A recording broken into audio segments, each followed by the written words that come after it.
ఫలితాలన్నీ ఇంకా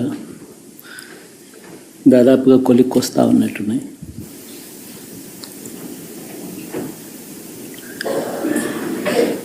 చూసిన ఫలితాలు జరిగిన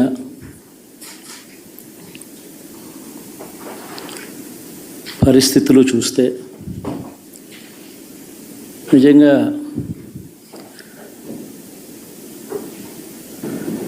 ఆశ్చర్యంగా కూడా ఉన్నాయి.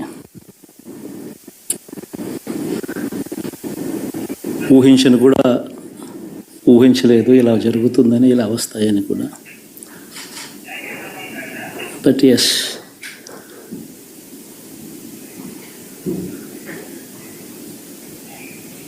అమ్మఒడి అందుకున్న 53 లక్షల మంది తల్లులకు మంచి చేసినాం, పిల్లలు బాగుండాలి, వాళ్ళ చదువులు బాగుండాలని తాపత్రయపడుతూ అడుగులు వేసాం. మరి అక్క చెల్లెమ్మల ఓట్లు ఏమయ్యాయో తెలీదు. 66 లక్షల మంది అవ్వాతాతలకు, వితంతులకు, వికలాంగులకు గతంలో ఎప్పుడు జరగని విధంగా మంచి చేసాం. వారి కష్టాల్లో తోడుగా ఉంటూ, వారి కష్టాన్ని అర్థం చేసుకుంటూ, వారి ఇంటికే పంపించే వ్యవస్థను సైతం తీసుకొస్తూ, గతంలో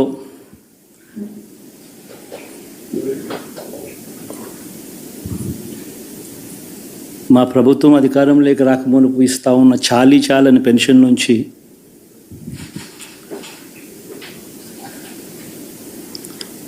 ఎంతో మంచి చేస్తూ అడుగులు వేసినా కూడా ఆ అవ్వాతాతలు చూపిన ఆప్యాయత ఏమైందో కూడా తెలియడం లేదు. దాదాపుగా 1,05,00,000 మందికి పొదుపు సంఘాల అక్క చెల్లెమ్మలకు మంచి జరిగిస్తూ, వారి కష్టాలనే మా కష్టాలుగా భావిస్తూ, ఇచ్చిన ఏ మాట తప్పకుండా అన్ని రకాలుగా వాళ్ళకు అండగా ఉంటూ, ఆసరాతో తోడుగా ఉన్నాం,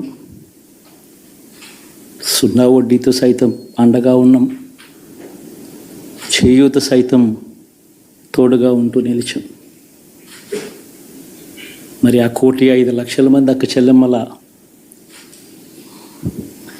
ప్రేమాభిమానాలు ఏమయ్యాయో తెలియవు. 26 లక్షల మంది చేయూతను అందుకుంటున్న అక్క చెల్లెమ్మలు, వారి ఆప్యాయత ఏమైందో తెలీదు.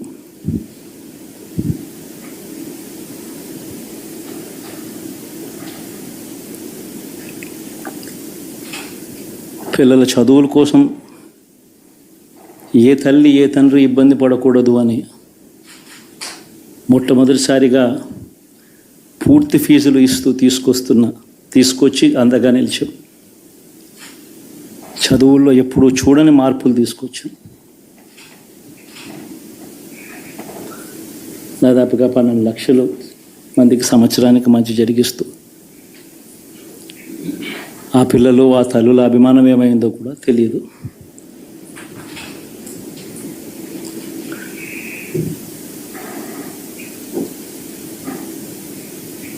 దాదాపుగా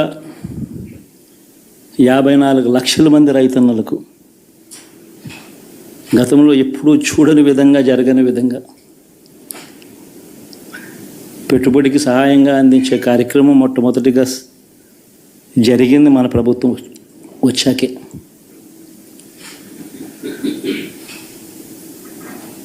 మరి అంతగా రైతన్నలకు తోడుగా ఉంటూ, రైతన్నలకు రైతు భరోసా ఇవ్వడం కానీ,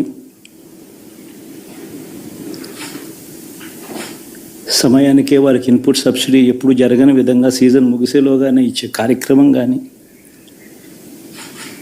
ఉచిత ఇన్సూరెన్స్ కానీ, పగటిపూట 9 గంటలు ఇచ్చే కార్యక్రమం కానీ, ఉచిత విద్యుత్ ఇచ్చే కార్యక్రమం కానీ, మరి 1/2 కోటి మంది రైతన్నల ప్రేమ ఏమైందో తెలియదు.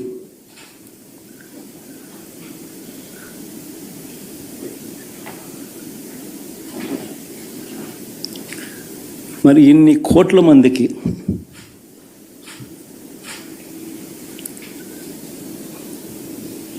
పేదవాడికి తోడుగా ఉంటూ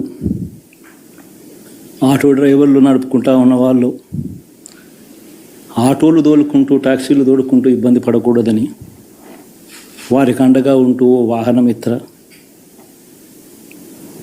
నేతన్నలకు అండగా ఉంటూ నేతన్న నేస్తం, మత్స్యకారులకు తోడుగా ఉంటూ మత్స్యకార భరోసా, ఫుట్పాత్ మీద చిన్న చిన్న ఇడ్లీ షాపులు పెట్టుకొని నడుపుకుంటూ, చిన్న చిన్న బంకులు పెట్టుకొని నడుపుకుంటూ, చిన్న చిన్న వ్యాపారాలు చేసుకుంటా ఉన్న వీళ్లకు, నా అక్క చెల్లెమ్మలకు, నా అన్నదమ్మలకు మంచి జరగాలని ఆరాటపడుతూ వాళ్ళకు ఒక తోడు,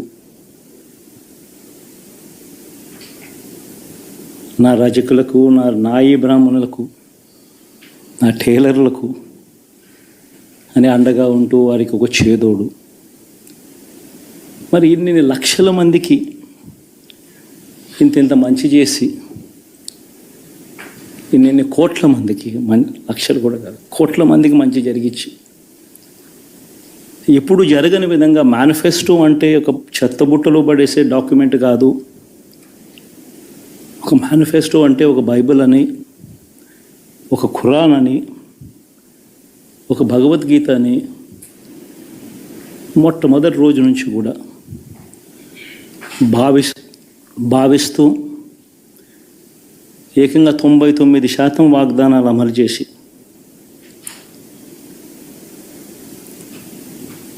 అంతే చిత్తశుద్ధితో ఆ మేనిఫెస్టోను కూడా అక్క చెల్లెమ్మల ఇంట్లోకి తీసుకొని వెళ్ళి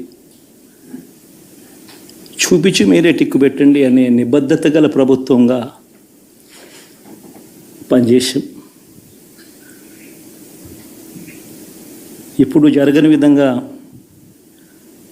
పిల్లల చదువులు, పేదరికం పోవాలి అని అంటే పిల్లల చదువులకు క్వాలిటీ ఎడ్యుకేషన్ అవసరం అని మొట్టమొదటిసారిగా ఇంగ్లీష్ మీడియంను వ్యతిరేకిస్తున్న వాళ్ళందరూ పెత్తందారులతో యుద్ధం చేసి సైతం పిల్లలకి ఇంగ్లీష్ మీడియం తీసుకొని రావడమే కాకుండా టోఫుల్, ఐబీ లాంటి కళలు కూడా కలం.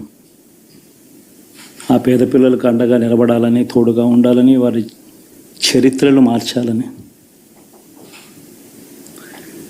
ఎప్పుడు చూడని విధంగా గ్రామ స్థాయిలోనే సచివాలయ వ్యవస్థ, వాలంటీర్ల వ్యవస్థ తీసుకొచ్చి ప్రతి ఇంటికి సేవను అందించే కార్యక్రమం చేశాం. వివక్ష లేకుండా, కరప్షన్ లేకుండా దాదాపుగా 2,70,000 కోట్ల రూపాయల పైచిలకు ఇంటి వద్దకి అందించగలిగాం.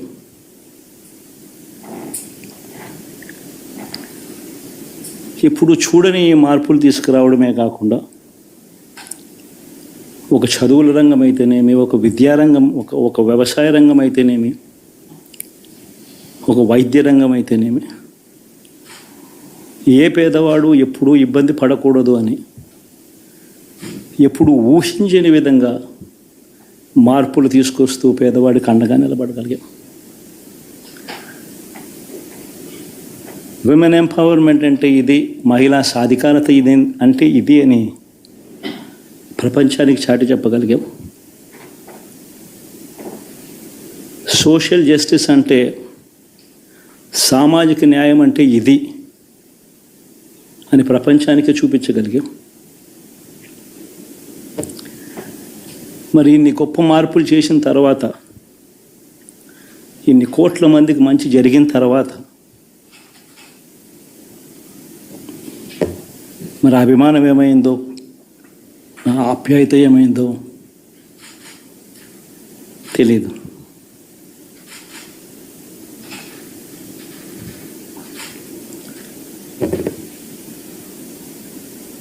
ఎవరో మోసం చేశారు, ఎవరో అన్యాయం చేశారు అని చెప్పి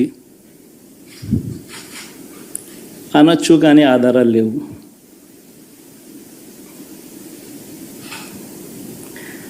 ఏం జరిగిందో దేవుడికి తెలుసు. పెద్ద నేనైతే చేయగలిగింది ఏమీ లేదు. ప్రజల తీర్పు తీసుకుంటాం, కానీ మంచి చేయడానికి మాత్రం ప్రజలకు తోడుగా ఖచ్చితంగా ఉంటాం. వాయిస్ ఆఫ్ ది వాయిస్లెస్ కింద ఈ పార్టీ తాను చేయాల్సిన పని తప్పకుండా చేస్తుంది. పేదవాడికి అండగా ఉండే కార్యక్రమంలో ఎప్పుడూ కూడా పేదవాడికి తోడుగా ఉంటూ గలం విప్పుతుంది, పేదవాడికి అండగా నిలుస్తుంది. పెద్ద పెద్ద వాళ్ళ కూటమి ఇది, ఢిల్లీలో సైతం శాసించే పరిస్థితుల్లో ఉన్న కూటమి ఇది. ఆ కూటమిలో ఉన్న బీజేపీకి, ఆ కూటమిలో ఉన్న చంద్రబాబు గారికి, ఆ కూటమిలో ఉన్న పవన్ కళ్యాణ్ గారికి,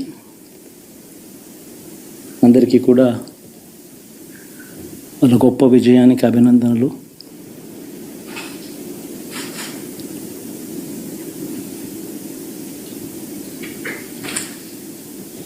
ఓడిపోయినా కూడా నా ప్రతి కష్టంలో కూడా తోడుగా అండగా నిలబడిన నా ప్రతి నాయకుడికి, ప్రతి కార్యకర్తకు, ప్రతి వాలంటీర్కు, ప్రతి ఇంట్లో నుంచి వచ్చిన ప్రతి స్టార్ క్యాంపెయినర్గా నాకు తోడుగా నిలబడిన నా అక్క చెల్లెమ్మలకు, అన్నదమ్ములకు, మీ అందరికీ మనస్ఫూర్తిగా మీ అందరికీ కూడా కృతజ్ఞతలు తెలియజేస్తా ఉన్నాను.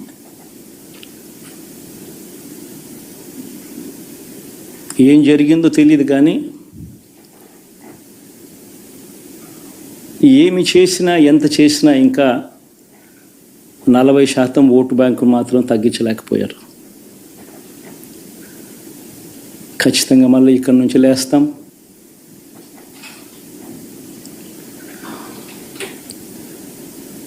మళ్ళీ ఇక్కడి నుంచి గుండె ధైర్యంతో నిలబడి మళ్ళీ లేస్తాం. ప్రతిపక్షంలో ఉండడం కొత్త కాదు, పోరాటాలు చేయడం అంతకన్నా కొత్త కాదు.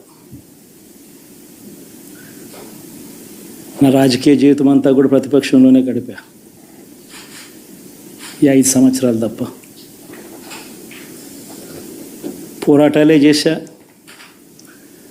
రాజకీయ జీవితంలో ఎవడు చూడని కష్టాలు కూడా అనుభవించా.